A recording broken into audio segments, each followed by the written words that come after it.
seems to be no sign of intelligent life anywhere.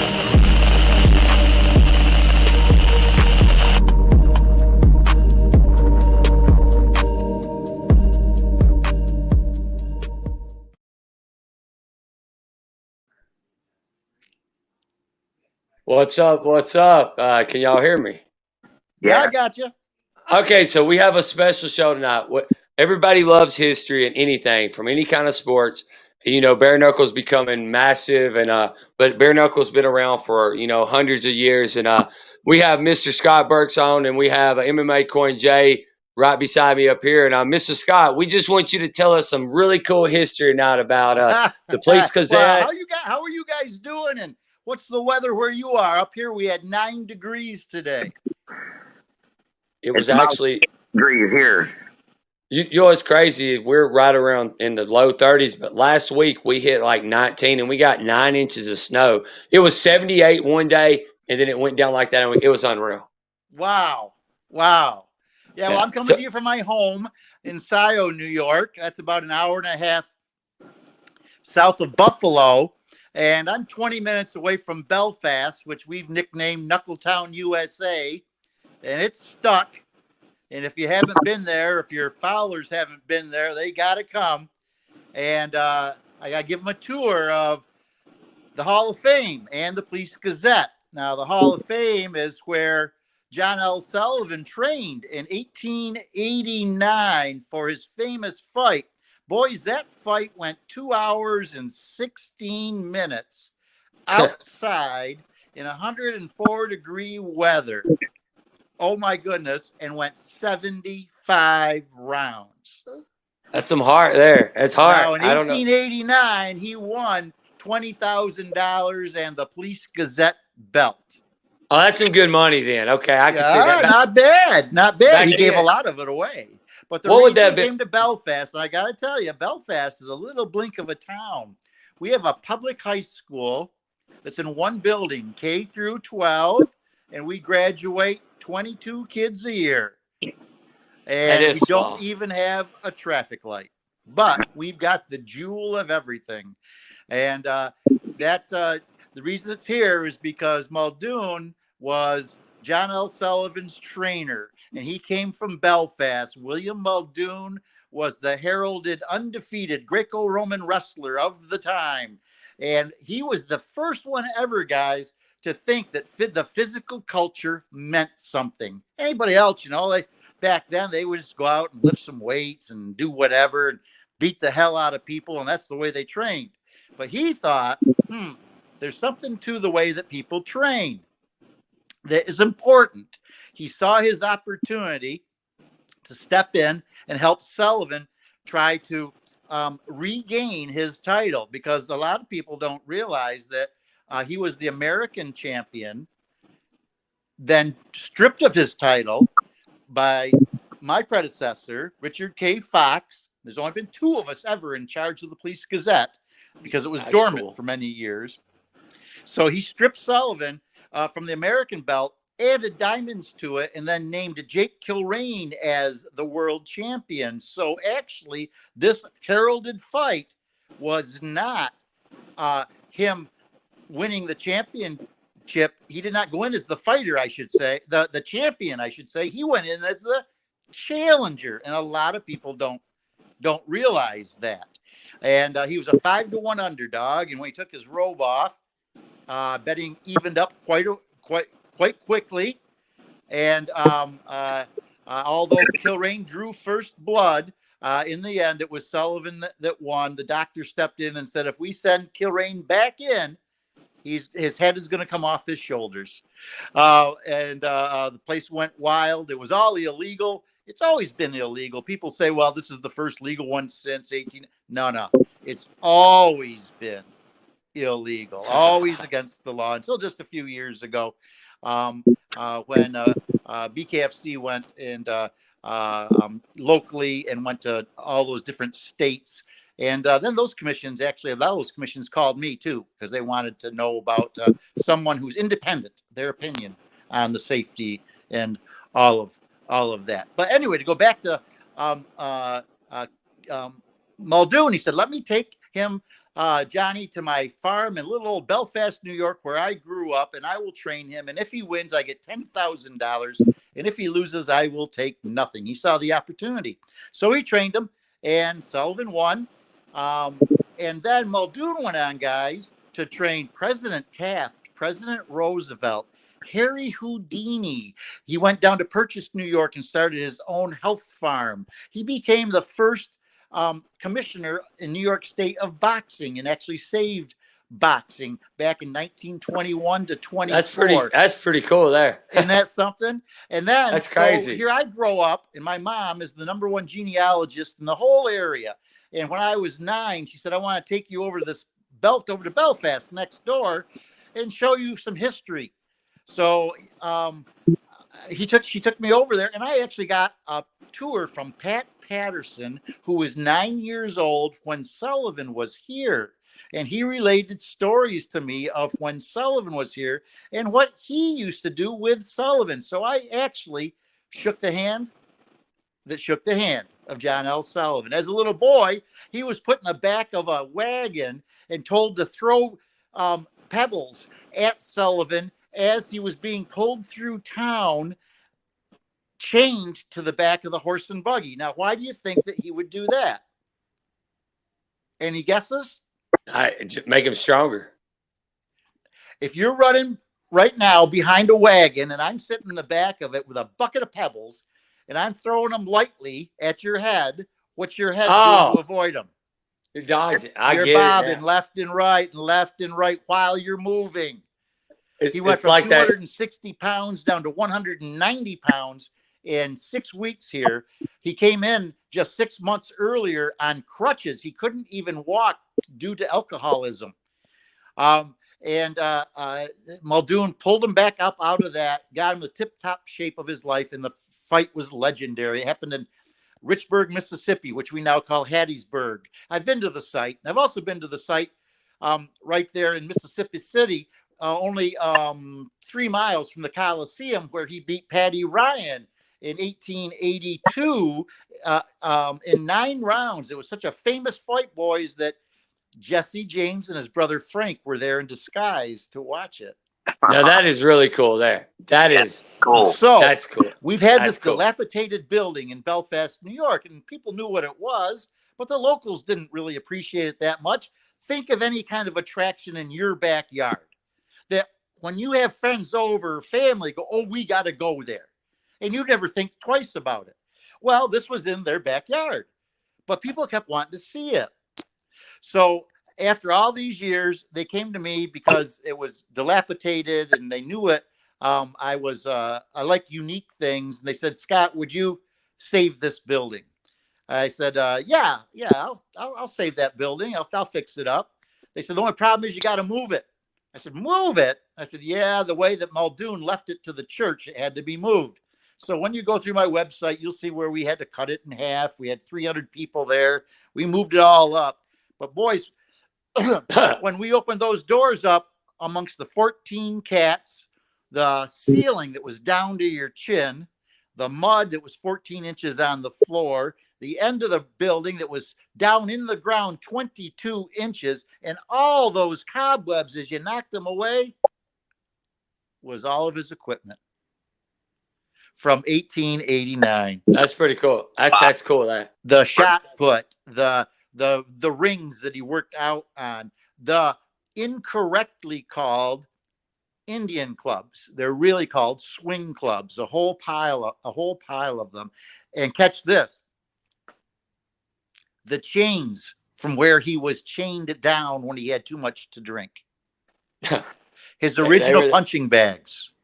The original outline, the original mat that Muldoon wrestled him, took him up and trained him, showed him how to wrestle, because back then throwing was part of bare knuckle boxing. No, bare knuckle boxing back then, a round didn't go until your knee touched the ground. That was the end of the round, and you weren't judged on whether you won rounds or not.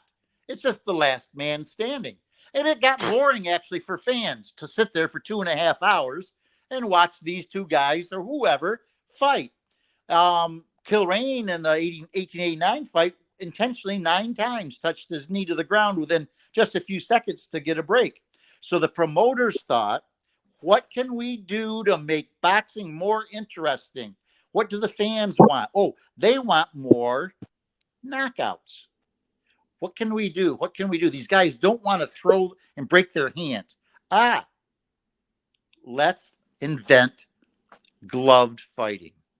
Yeah. So then they put the gloves on the fighters' hands to protect the fighters' hands and encourage them to throw more punches.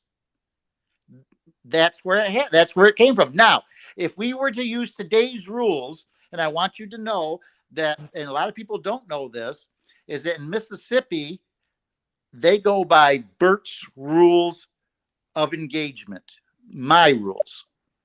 The state of Mississippi does. They've adopted the rules that I wrote. And if those rules were in place back then, where you had just timed rounds and determined winners at the end of each round, whoever won that round, you may never have seen gloved boxing.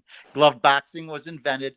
The gloves were invented to protect the thrower's hands, not the receiver's head. But I think you guys knew that, but I think a lot of your fans didn't know that. Any kind of that's really cool, actually. All this now, is where do you here? I may come on again sometime, but let me throw you a couple little cool little trivia things. All right, guys. Oh, I got you. This is good. I like this stuff. You guys are in the cold area. You told me you were. What do you wear underneath your blue jeans to keep warm today or tomorrow or the next day? Long johns. Long what? Long johns. Long johns. Everybody calls them long johns. They don't know why. He was so popular. He wore the tights. And he had so many fans. The fans wore them and decided, hey, wow, we can wear the tights that Sullivan wore underneath our clothes to keep us warm. What are we going to call them? How about long johns? Honestly, I did not know that. Holy shit. That's cool as hell. Because I mean, literally, I was wearing long johns today. This is the first heavyweight fight that was photographed by 3 photographers and can be seen. There's one earlier that's not really can be seen very well, but these pictures were great. And I have them all blown up in the Hall of Fame, 3 foot wide. And as you see them in progression, they're great pictures too for the time. You look at one, and on the corner of one, there's a hat set during the whole fight, a derby sitting on the corner of the post. And I researched it. How many politicians have you ever heard say, you know what? You're right. I think I'll throw my hat into the ring on that. Ever heard anybody say that? Sure you have, right? Yeah. Sullivan's trademark move for when he had a fight, he would come on out, he would take off his hat and throw it into the ring. And from there, the politicians stole that idea. Not the politicians steal ideas. And used that terminology. Now, the other thing is Nellie Bly, the most famous reporter of the time, around the world in 80 days, checked herself into an insane asylum to report on it in the late 1800s, came to Belfast and interviewed Sullivan. It was the only female reporter allowed to interview him. That's pretty cool. She said to him, how did you lose all that weight? And he said, well, it's July. Muldoon makes me run. He says, I've gone from 260 to 190. He wants me to put 20 pounds back on. He wants me to fight at 210, which he did. He said, so he dresses me up and see that shirt over there in the corner. And they looked over and there's a wool shirt there and it's sopping wet and the whole area around it is all wet from sweat because he had just gotten back from his run. She said, what do you call that? And he said,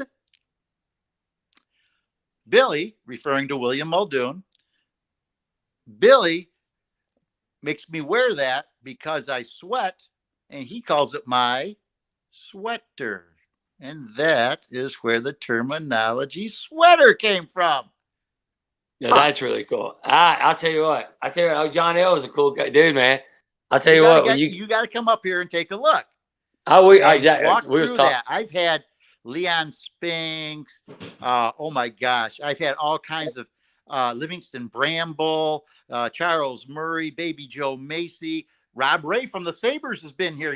We inducted him as an honorary inductee. How many bare knuckle fights has he had in his lifetime? Quite a few.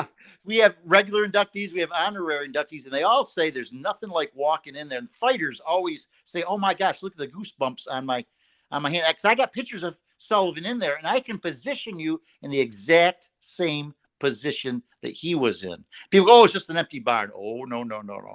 Oh, no. Way more than that. And then we've also next door to it have the Police Gazette offices from 1903, a huge walk-in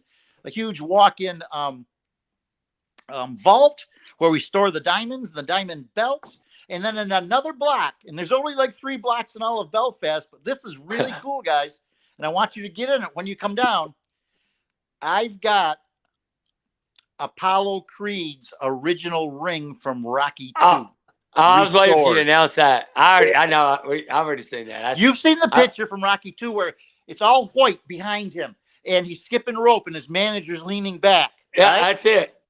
Yeah, I got that. I own that ring.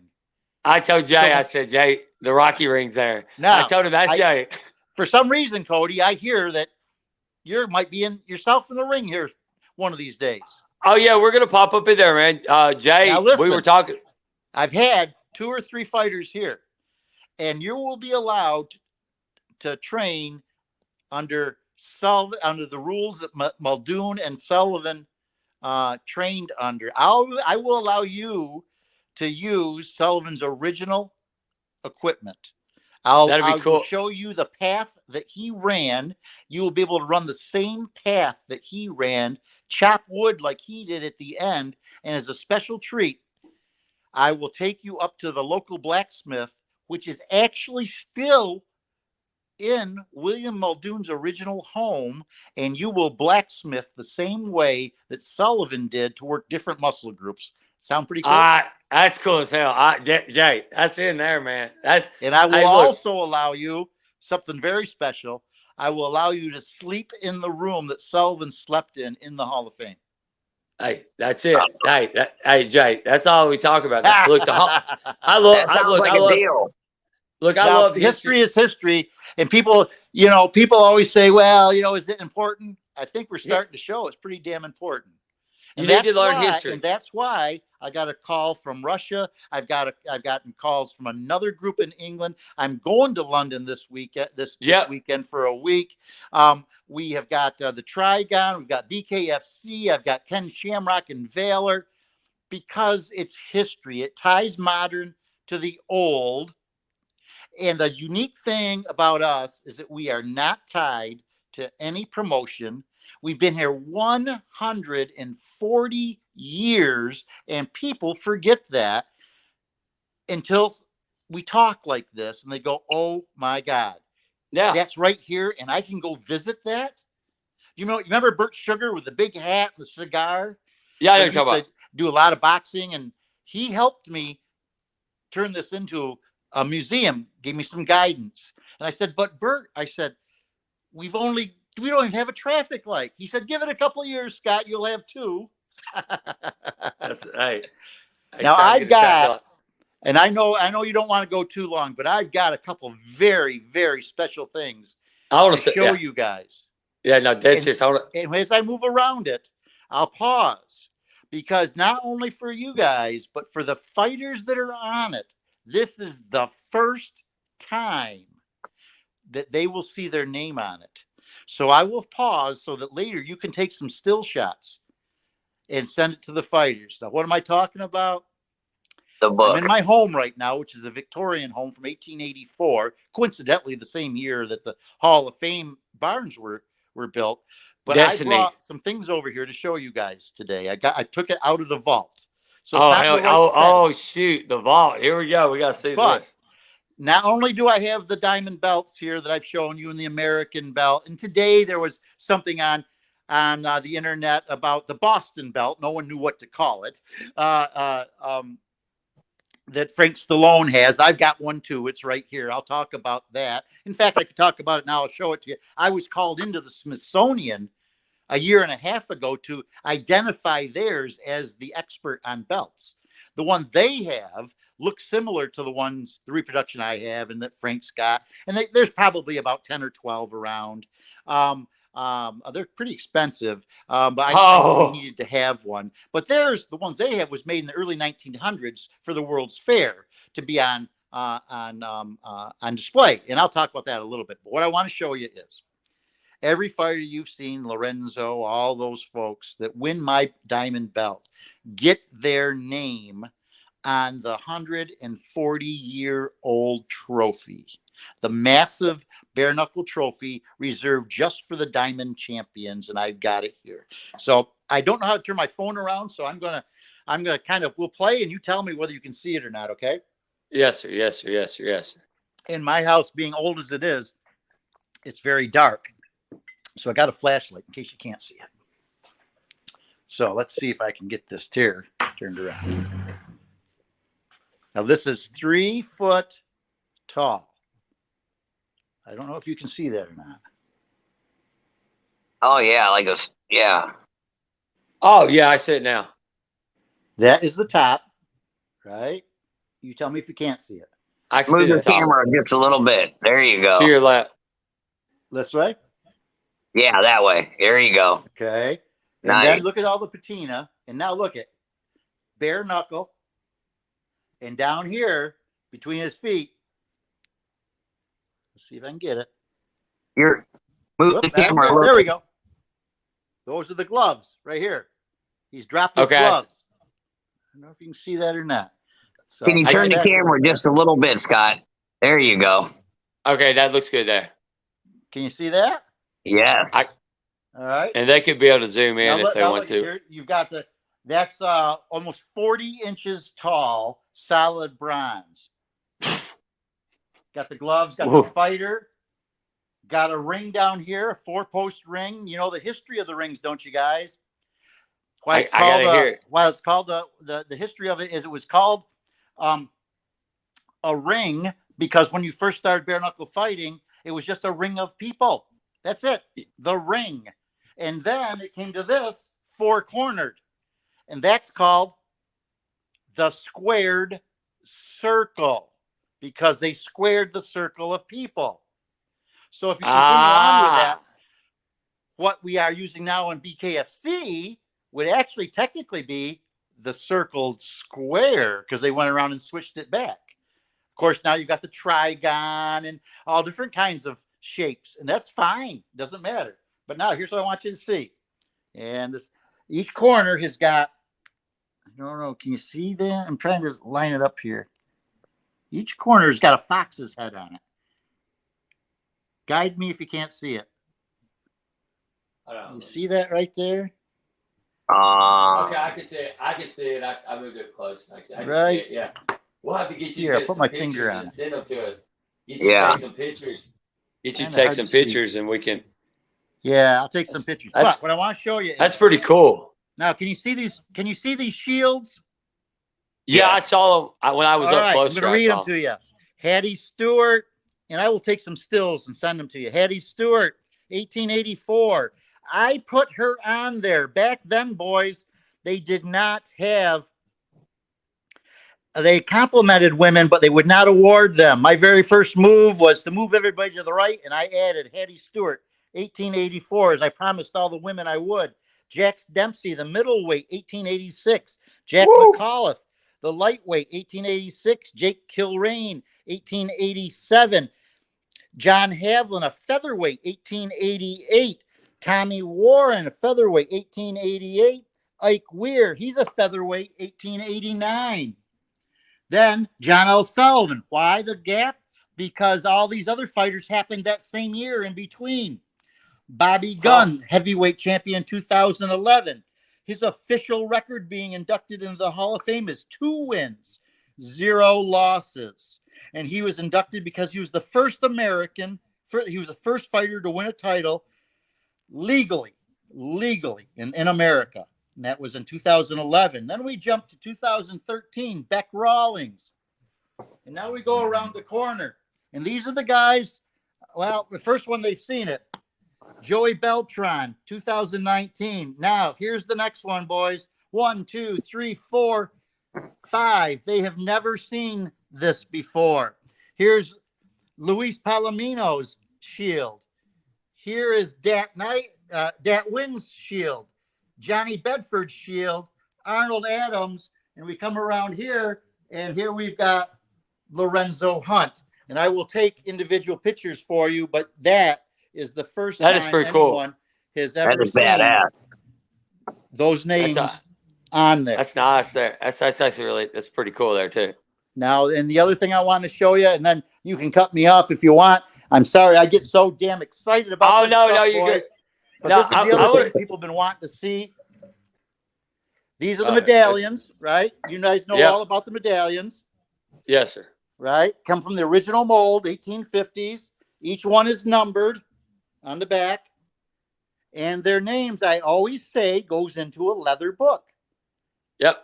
Here they are. And these are large, large leather-bound books. Police Gazette Corporation official record of awards. And the Bare Knuckle Boxing Hall of Fame official record of inductees. So what you do is you take this one. I'm trying to hold it so you can see it. And you open it up.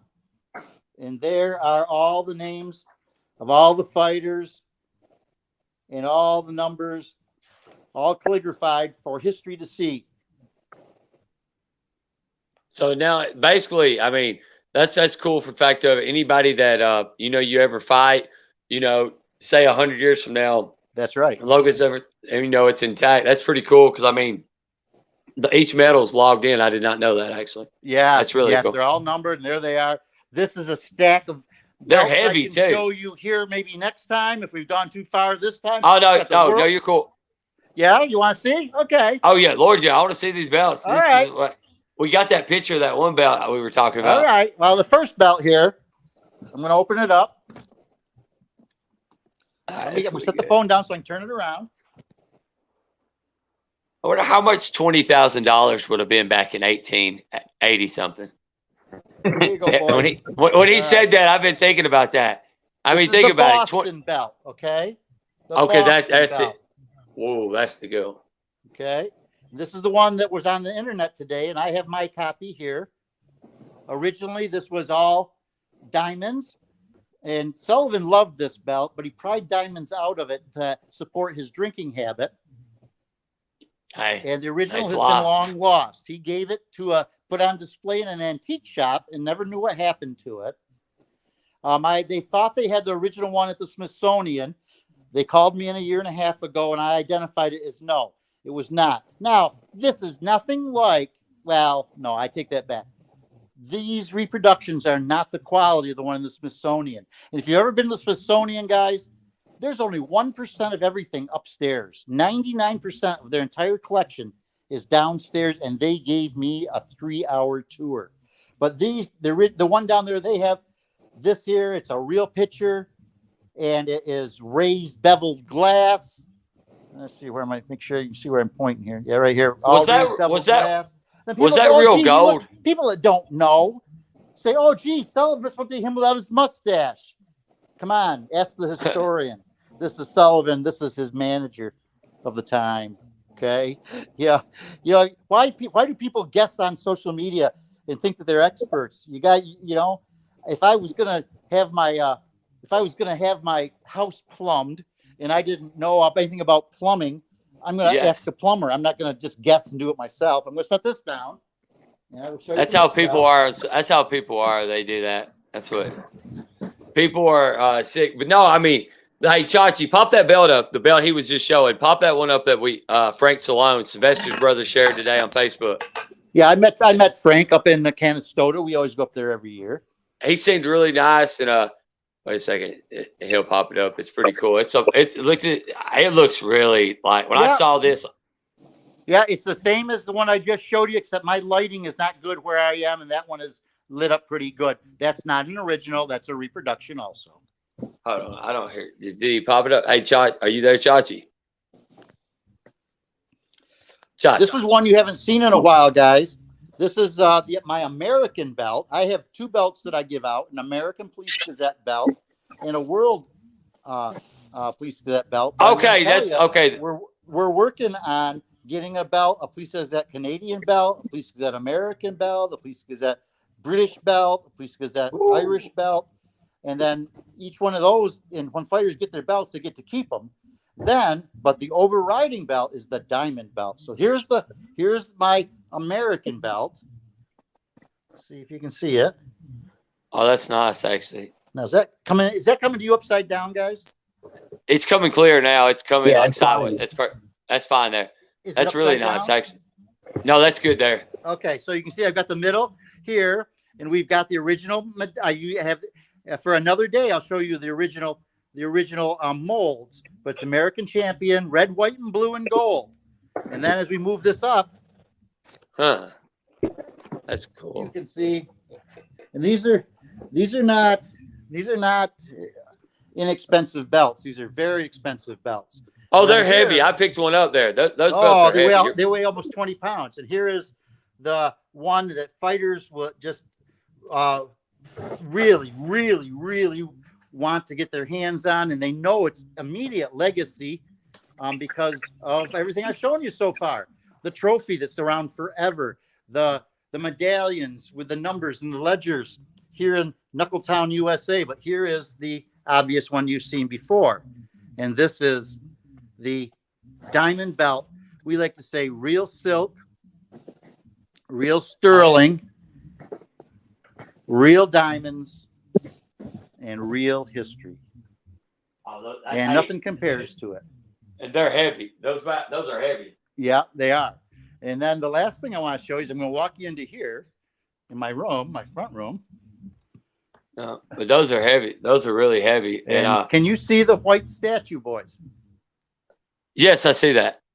What is that? It's John L. That's John L's. That's it. John L. Yeah, that's a very important piece, though. That was made in 1888 by a very, very famous artist. It's 2.5 feet tall. It's much bigger than it looks. And the artist only made 2 of them, boys. And one he kept, and one went to John L. Sullivan. And because of what I'm doing, I acquired it from the Sullivan family. That's pretty. Hey, when you get a statue like that, that's really nice. Isn't that actually, something? Yeah. Hey, how heavy is it? Is it heavy? Just for the heck of it. Here, I want to show you this. Is it heavy? Is it really, really heavy? Yeah. It's plaster though. It's plaster. Okay. But it weighs about 15 pounds at least. I told you I restore things. I'll show you. This is my home that we're in now, 1884, and I restored the whole thing. This is an original postcard. And when I restored the Hall of Fame, I got as many early pictures that I could of it to restore it. But this is an early postcard of my home. It was a Sears home. They brought it in on the train and put it together in pieces. Awesome. Yeah. I know. I've read history on those, actually. Yeah. Now, here's something that I gave one out to Britain at our induction this year, and I gave one out to Bonnie Mann at our induction this year because those 2 women came and graced us with their presence. And it's this sterling butter dish. Can you see the sterling butter dish, guys? See it right here? I see it. Yes. You're probably scratching your head going, what the hell is that all about? Well, again, history, knowledge. I do this all the time, all the day, every day, guys. Watch. Pick it up. You open it up, and I'll read it to you. And it says, Police Gazette Boxing Corporation's Silver Butter Dish Award commemorates the 1876 Saunders versus Harland fight. 2 women fought. Saunders, who won, and Harland in 1876. And as the winner of the fight, the Police Gazette did not give them a belt. They gave them a sterling silver butter dish. Oh, that's crazy. Hey, have you ever put any butter on it? I mean, I also. Isn't that cool? No, that is very, very, very, very, very, very cool. But Mr. Scott, I know we wanted to do segments because we wanted people to be able to. Yeah. I'm telling you, no, the Long Johns. Like, I'm serious. I am baffled. I wear Long Johns all the time. And I'm telling you, we do trivia a lot, and I'm going to get somebody on that. That is one of the that's one of the coolest stories. Yeah. Well, I knew when we first talked before we went on air, you said, well, we usually go about 20 minutes, 25 minutes. I said, if you want, but I have an idea, you're going to start, and the fans are going to start to enjoy it. And, you know, what's kind of obvious is you can see my passion towards it. I'm a retired teacher, and I just enjoy educating folks. People think I do this for some ungodly reason, and that's beneficial to myself. And that's the problem, is that in the boxing world, people don't do what I do. I do this only to honor the fighters. That's it. That's it. I travel around on my own dime. We bring out the belts and everything and on my own dime. And I just really, really enjoy helping the fighters. And now the promoters are seeing that, and the promoters are helping financially. And that's the way it should be. But, you know, they needed to know that it is important to the fighters, and it is important to the fighters. Man, definitely. Yep. They all talk about their medal. They talk about their medals. They talk about the Police Gazette, Gazette this. I mean, history's history. That's what I tell everybody. I mean, the best pizza places in New York, they've been there 100 years. Those ovens are 100-year-old. You can't replace history. History is it's what made it. So I apologize a little bit about eating up a lot of time here. Do you two guys have some questions about what I've shown you so far? Look, first off, this ain't what you should. When John L. was doing his trainings, you know those the big what did you call those big the weighted sticks that he used? They look like bowling pins. They're incorrectly called Indian clubs. They're properly called swing clubs, and they were actually part of the Olympics from 1900 to 1920. And his trainer, William Muldoon, is fully credited with bringing back the importance of the medicine ball. It was a lost art for several years. I've had some bad days with that. He said, there is something important. Let's bring that back. So you know what I did? You've seen the white boxing leather gloves I have that we sell to raise money to help restore the building. And God, 140-year-old wooden structure needs help all the time. And people use them for autographs. I just ordered 40 leather medicine balls. Say John L. Sullivan, William Muldoon, and it's got our Hall of Fame logo on them, and they're black and white. Gorgeous. And so we'll be bringing them out for autographs too, for people to do that. What's the weight going to be on them? They are 15 pounds. Man, and we sell them for one price, loaded up with sand, but we sell them cheaper just as they are. What you do is you get them home and you go to the hardware and pick up some play sand and take a night and have a beer and fill it. But if you do it right, though, Cody, if you do it right, you've got to find yourself some Bass, Bass ale, ale, because that was Sullivan's favorite. Okay. So I gotta go. I gotta go full Sullivan on this. I'm gonna go. Muldoon knew he could not cut an alcoholic down to nothing, so he allowed him to have one ale a day. That was it. You got time for one cool? We got time for one funny story? Oh hell yeah! This is awesome. Yeah. Oh yeah. All right. No, this is awesome. So this is one of my favorite stories that I do during the tour. There's other ones where he ripped the bar out from across the street and down the street. That's a whole nother story. But this one, back then, guys, they would spike the water between rounds with whiskey to help deaden the pain. The water boys did. Yep. I didn't know that. A pretty good shot of whiskey too.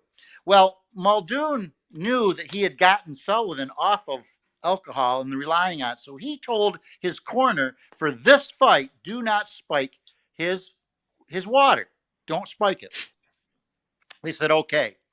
Well, at the end of the 44th round, Sullivan threw up violently, head over the rail, throwing up.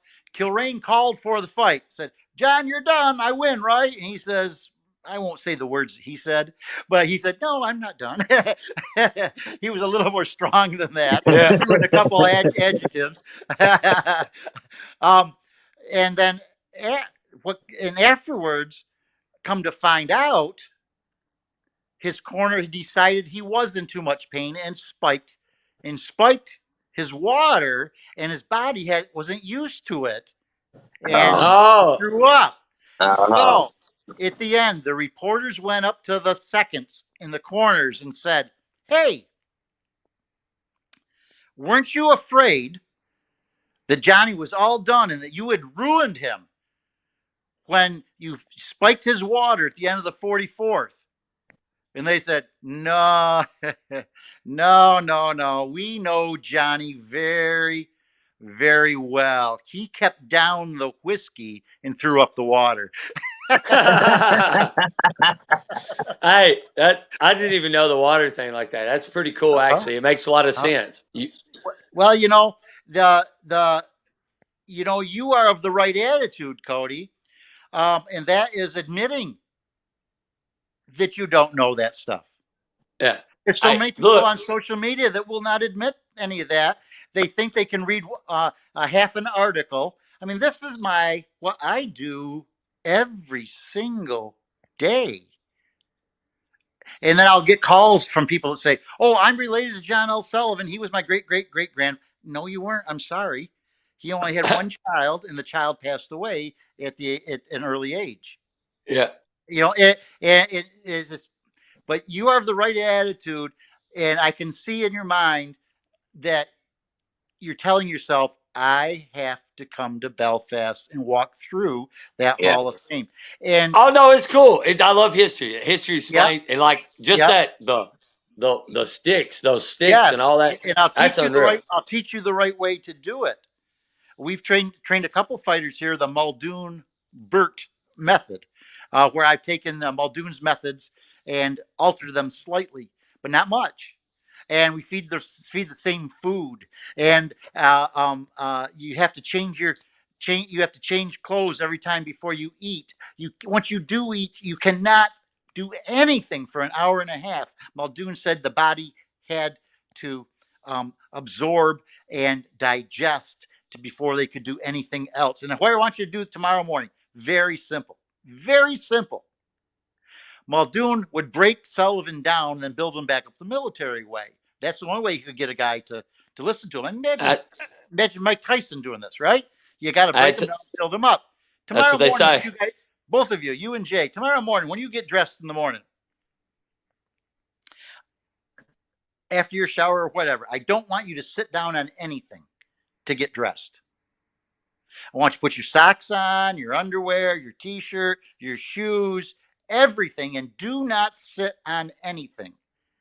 Now, what you're going to notice right away is your balance and a different stretch in some of your muscles. That is true. Simple things like that, boys. And it's just, Muldoon was always thinking. Above technology. Technology back then, it's unreal what he did. Yeah, he was always thinking of different things. That's where that. Now, Customato, Mike Tyson's famous trainer, and I know Mike. Mike and I have had a couple talks about history, and he is one of the best historians on boxing out there, believe it or not, because Cuss made him sit down as part of his training and understand the boxing world and history. He was telling me about Bob Fitzsimons, the first 3-weight champion, and he fought just after the bare knuckle era. And he was talking about all these other all these people that were early on this trophy. He knows them. He knows all about it. And I tell fighters today, I'll tell these fighters, you need to. And I hate when someone says you need to, but in this case, they do. If this is their livelihood, they need to take some time and research and understand here's Hattie Stewart. Okay, so every single female bare knuckle boxer of today should know about Hattie Stewart. That is true. Easy. Yeah. And it's easy to find out how many rounds she fought, what her weight was, who she won, how she won. That butter dish I showed you. Every single female fighter should look up those names and know where the beginnings were in America. Now we're going to London. We're going to London. We are just a baby in London. I mean, London has had for centuries and centuries. Their history is steeped in it. And I'm just so lucky and so grateful to be able to go over there and experience it with my eyes wide open, because I'll see, oh my God, in America, we're the oldest. But in the world, compared to them, we don't compare at all. We're babies. I'm just so happy that I have the opportunity to go over there and show them that we're all in this together. And it's going to make the fighters, eventually the fighters will be thanking you, because the more promotion worldwide, everything, if people do it together and stuff, it's more money for the fighters down the road. You know what I'm saying? That's what I'm saying. That's why I was going to tell you, Mr. Scott. Like I see you at your events, how you're there doing all the stuff you're doing and things. Yeah. And I mean, it's not. I mean, let's just be honest, you're not getting rich off this. You're doing it straight for passion right now and everything. Yeah. And I respect you for that, because at the end of bare knuckle, when 50 years from now, the history of bare knuckle and this time right now, the modern day of bare knuckle, they'll be talking about Scott Burks, what he did, just like that. That's all. Your name and your legacy is everything. That's what I tell everybody. Well, they talk about Richard K. Fox a lot. He was the only one in charge of it before me. Then he lost interest once bare knuckling was forced underground. It was forced underground. We could put it on social media and see how many of the so-called experts can tell you. It was forced underground because of the church. The church did not want the bare knuckle fighting. So it was forced underground, and that's how bare knuckle came to an end. It was kind of accepted. Like in this fight here where Sullivan fought Kilrain, the tickets were $20, and that included a front row seat and a train ride, and you didn't know where the hell you were going. And back then that was a lot of money. But the guy, but the person though, the local constable stood up and said, "This is all illegal. This is all illegal. You're all going to be arrested." And then he sat down and watched the whole fight. Hey, usually your biggest haters are your biggest fans. So, I mean, he probably loved it. He probably complained afterwards, but he loved it.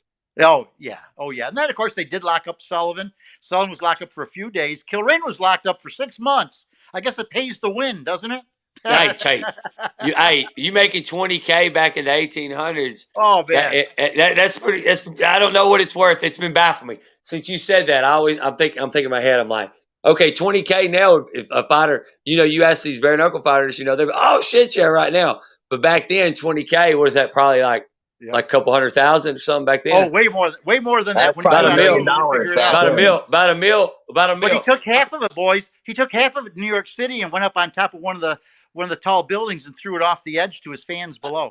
That's a gangster. He's a gangster. OG. Here you go. Just take it. I don't need it. Just enough to buy me a couple of bottles. That's all I need. Now another day, guys, I'll tell you all about why he was stripped of his belt and how that worked out. Next episode. That's what we'll do. We'll make a big deal about it, because why was he stripped? How did that happen? And how did Belfast come in to solve that problem? But I'm going to leave you though with another trivia question. Okay, I got it. I like this. Let's see. I'm gonna get this. Did Sullivan wear wraps? Did he wear wraps? Yeah, you bare knuckle fighting. Bare knuckle fighting. Like the tape. Right here, guys, is all bare knuckle, right? Did he wear any wraps when he fought? I'm going to guess no. Everyone guesses no, because every picture you see of him, there is none. And back then in America, there was absolutely no wraps. Absolutely no wraps. But the answer to the question is yes. Oh. But here's how, though. If you study and look at those old pictures of him and Sullivan and Kilrain in the mud ring, it was just dirt, guys. They wore their long johns and they wore football cleats. That's how they fought in there.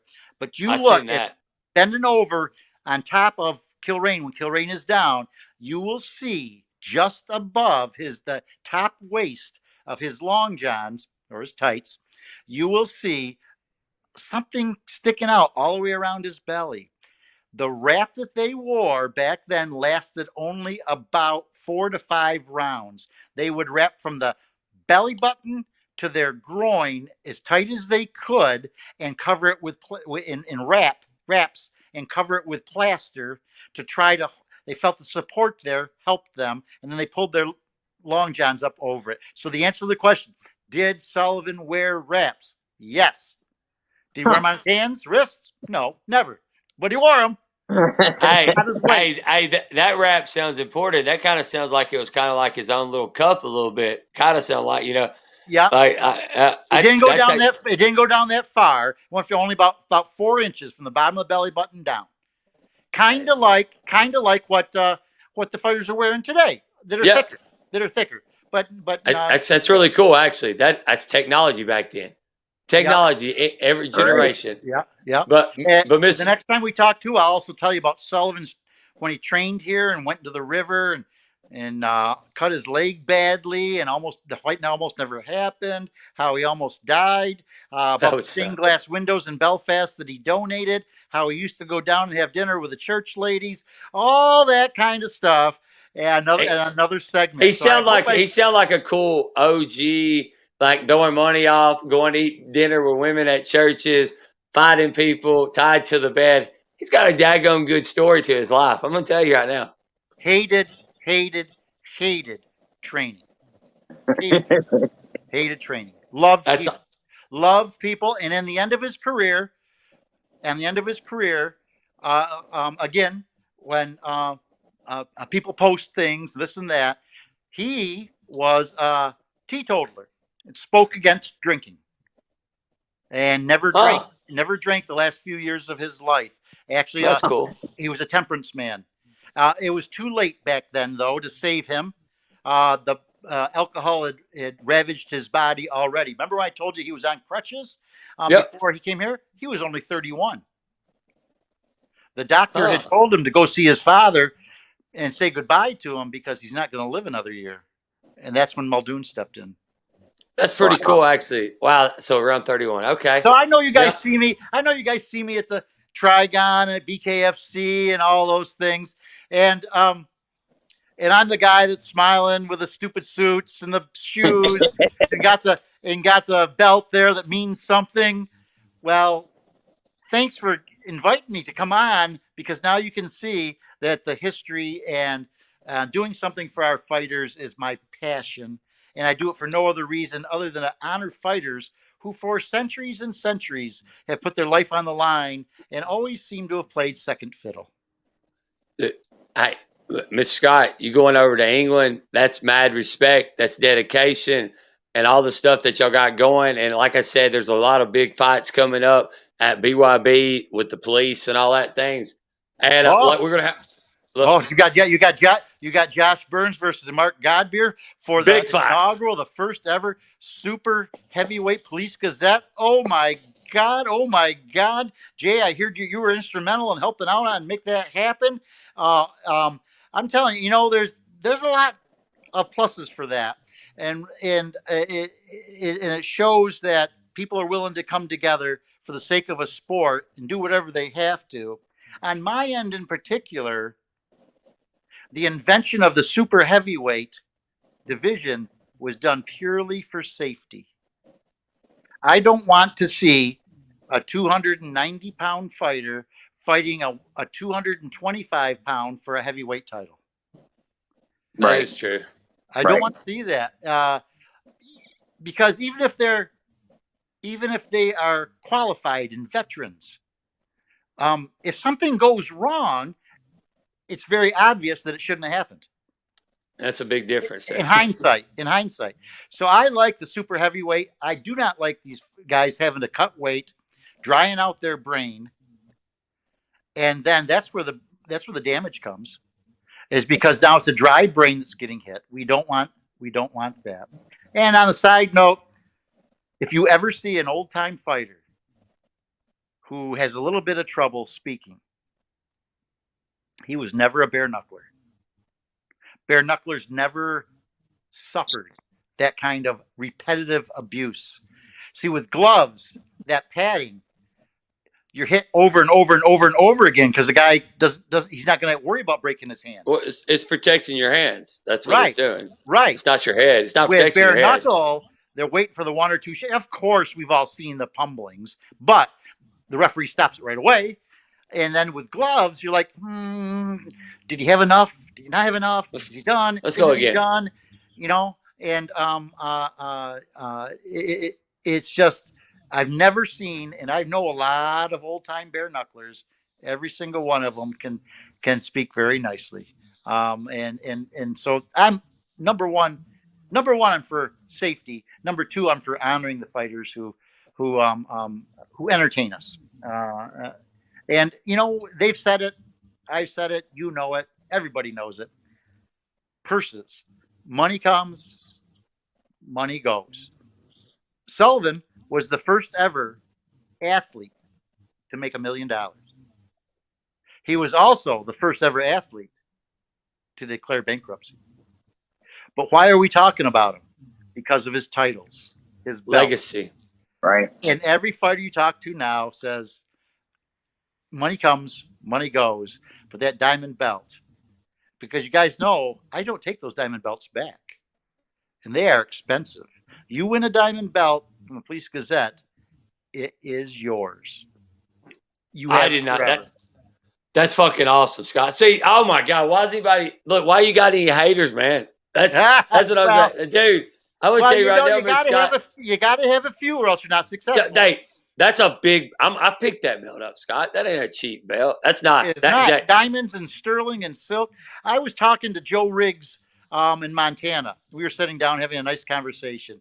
And Joe said to me, he said, Scott, he says, I got to tell you, for what you do and how you come around and support us, I give you just awesome respect.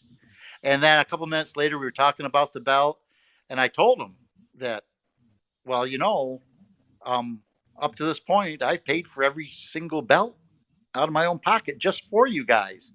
He looked at me and said, oh my God, there is just nobody I know of in the boxing world like that does that. He says, I had so much respect for you before, and now I've got even more. And I don't say that for any other reason other than, damn it, the fighters deserve that. That's the only reason I say it. Yeah. That's awesome. And Mr. Awesome.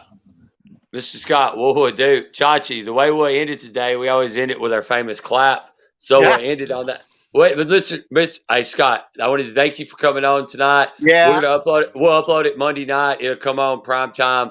We just wanted people to know they got to get to the Hall of Fame. They got to check your outfits out. You always have the smooth. You always have the smoothest stuff. I'm just saying. Thanks, Cody. But Mr. Scott, keep doing what you're doing. Always remember your haters are your biggest fans. I always tell everybody that on our show. They're gonna always click on it before anybody else clicks on it. Always remember that. My father always told me, Scott, he says, no matter what you do, don't worry if anybody says anything. He says the time you worry about it is when no one ever comments at all. Yeah. Then you're in trouble. Yes. Right. Awesome. But we've been here 140 years. We'll be here another 140. And just to let you in on something else, I'm starting the process of passing it on to my son. He loves it. You'll start to be seeing him at some of these events. Oh, that's cool. It's going to move right. It's going to move right along and stay right where it is. Awesome, Scott. Legacy. Same mentality as I am. Yep. Awesome. Well, hey, Chachi, we'll end it on our claps. Thank you so much today, Mr. Scott and Jay. Scott. Yep. Until next time, guys. We'll do another one. Yes, sir. Right, awesome. Thank you. All right. You can go ahead. All right, end it on it, Chachi.